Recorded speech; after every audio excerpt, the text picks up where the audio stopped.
A solid sphere of uniform density and radius r applies gravitational force of attraction equal to F1 on a particle placed at a distance a, at a distance 2r from the center of the sphere. Okay, distance 2r from the center of the sphere. A spherical cavity of the radius r by 2 is now made in the sphere as shown in the figure. The sphere with the cavity now applies a gravitational force of F2 on the same particle. Then the ratio of F2 by F1 will be equal to. If I consider this entire sphere, let us take in the first case. Okay, let this be the center of the sphere. Okay, let a particle A be situated at this point. Okay, let its mass be equal to m. Let this mass of the sphere be equal to capital M. So I can say that now they are situated at a distance of 2r.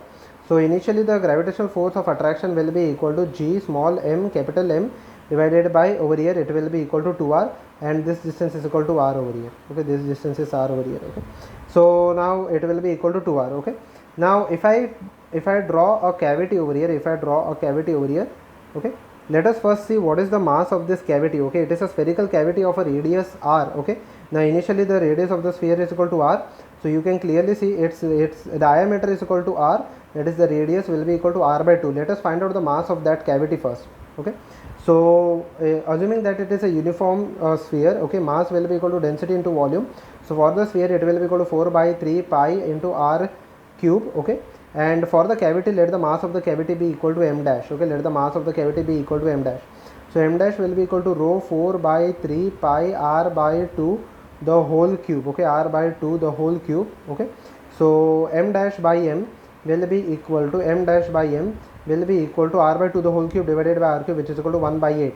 So m dash will be equal to m by 8. Okay, m dash over here will be equal to m by 8.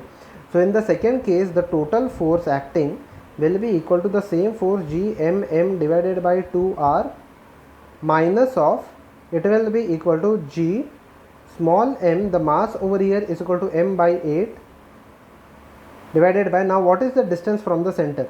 This distance is equal to r by 2. Okay, so the center of this cavity and this point, okay, and this distance will be equal to 2r minus r by 2, will be equal to 2r minus r by 2 over here, which will be equal to 2r minus r by 2 over here will be equal to 3r divided by 2.